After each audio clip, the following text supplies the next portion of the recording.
সাবেক প্রধানমন্ত্রী শেখ হাসিনা, আইসিটি প্রতিমন্ত্রী জুনায়েদ আহমেদ পলক ও তথ্য প্রতিমন্ত্রী মোহাম্মদ আলী আরফাত সহ ১৫ জনের নাম উল্লেখ করে অজ্ঞাতনামা আরও ১০০ জনকে আসামি করে চট্টগ্রামের সাইবার ট্রাইব্যুনাল আদালতে একটি মামলা হয়েছে। মামলাটি আমলে নিয়ে কাউন্টার টেরোরিজমের সাইবার ক্রাইম ইউনিটকে তদন্তের নির্দেশ দিয়েছেন। ৯ সেপ্টেম্বর সোমবার চট্টগ্রাম সাইবার ট্রাইব্যুনালের বিচারক জহিরুল কবির চৌধুরীর আদালতে মামলাটি দায়ের করেন নূর মোহাম্মদ নামে এক ব্যক্তি।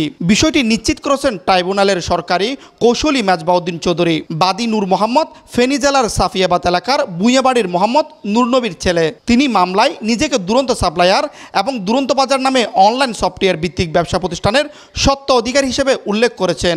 বাদী পক্ষের আইনজীবী অ্যাডভোকেট নৌশাদ আলী বলেন, মামলার সাবেক প্রধানমন্ত্রী, তথ্য প্রতিমন্ত্রী, আইসিটি মন্ত্রী সহ ১৫ জন নাম উল্লেখ করে অজ্ঞাতনামা আরও ১০০ জনকে আসামি করা হয়েছে। আসামি করে অজ্ঞাতনামা আরও ১০০ জন সহ আমরা একটা মামলা দায়ের করেছি সাইবার নিরাপত্তা আইন ২০২৩-এর আপনার সেকশন হচ্ছে ১৯-এর ২, ২২-এর ২, ২৩-এর ২, ২৪-এর ২, ২৫-এর ২, ২৭-এর ২, ৩১-এর ২, ৩৩-এর ২ এবং ৩৬ ধারার মতে।